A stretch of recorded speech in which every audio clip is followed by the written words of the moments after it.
Հարգելի հայրենակիցներ, այսօր այս ամբիոնից Սարգիս Խանդանյանը մի շարք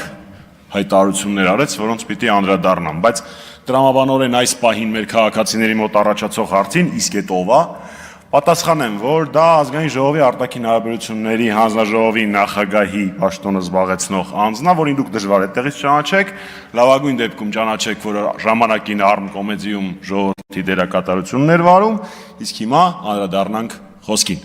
Պարոն Խանդանյանը խոսում էր իսպանական ամոթից, դե դուք շատ պիտի որ դա զգացած լինեք, հույս ունեմ զգացել եք։ Երբ որ Պրահայում Նիկոլ Փաշինյանը Արցախը Ադրբեջանի կազմում էր ճանաչում, երբ որ ՄԱԿ-ում Հայաստանին անդրադարձնում էին Փաշինյանի ասածները, կամ եթե վերջերս Ջերմուկ, Սյունիք կամ Գեղարքունիք եք գնացել ու տեսել եք այն տարածքները, որոնք հիմա ադրբեջանական վերահսկողության տակ են, կամ եթե, ինչպես տրամաբանական պիտի որ լիներ, ցանկություն առաջանար Արցախ գնալու, այդ ժամանակ պիտի որ իսպանական ամոթ զգայիք։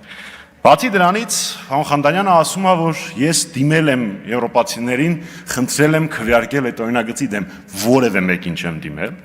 բայց ես եւ իմ գործընկերները շատ անգամ ենք խնդրել, համոզել, բացատրել մեր եվրոպացի գործընկերներին հայանպաստ բանաձևերի համար քվեարկելու համար։ Նույն ԵԺԿ-ում ցեղասպանության 100-րդ տարելիցի հետ կապված, նույն ԵԺԿ-ում Արցախի ու Հայաստանի շահերը սպասարկող ու շատ ուրիշ կառույցներում, դա իմ համար պատվաբեր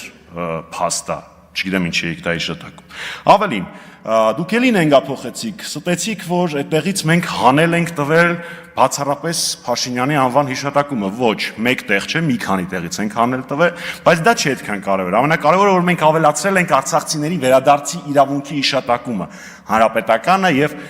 Ռաֆի Հովհաննիսյանը համատեղ ջանքերով, եւ դա հպարտության առիթ է։ Չասեցիք ամբողջությամբ, որ այդ հայտարարության մեջ Արմեն Աշոտյանը վերահաստատվում էր որպես քաղբանտարկյալ, այդ հատվածը ոնց որ մոռացաք։ Այո, իմ գործընկերները այդ ժամանակ Եդինայա Ռոսիայի կազմակերպած ֆաշիզմի դեմ պայքարի միջոցառմանն էին Մոսկվայում, եւ կարծում եմ, որ Հայաստանի երևի քաղաքացիների ճնշող մեծամասնությունը լսել է այնտեղ Շարմազանովի ելույթը ու տեսել է, թե մենք ինչպես ենք ադրբեջանցիներին պատասխանում։ Իսկ դուք նույնիսկ երբ որ անձնապես ձեզ ա վիրավորում ձեր ադրբեջանցի գործընկերը չեք անդրադարձնում, էլ որ մնաց Հայաստանի մասին հարտահայտություններին պատասխանեք։ Այնպես որ ձեր ելույթների արդյունքում միայն ամոթ է լինում մեր քաղաքացիների մոտ, իսպանական, ադրբեջանական, թուրքական, չգիտեմ, բայց բացառապես ամոթ, իսկ Շարմազանովի ելույթը հույս եւ արժանապատվության զգացում կարժանացնի յուրաքանչյուր հայի մոտ։ Եվ այդ ամբողջի մասին խոսելուց այդ ոնց է որ չասեցիք, որ այդտեղ խաբեությամբ էիք հայտնվել, խաբել էիք մեր գործընկերներին, որ ձեզ դահլիճից հեռացրել են, բայց այդ ամեն ինչի մասին էլ խոսեիք, խոսքը գնում է բանաձևի նիստի դահլիճից։ Ես նաև